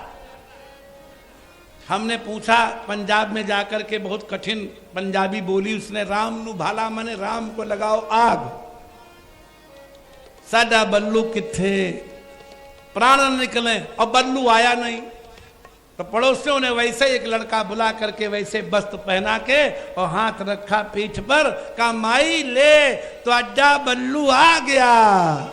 और जैसे ही कहा त्वाडा बल्लू आ गया, सोई पुत्र से मर गई। बोलो राधे राधे। प्राण कहां उलझे हुए थे? बल्लू में। तो बल्लू ने दुख दिया कि सुख दिया?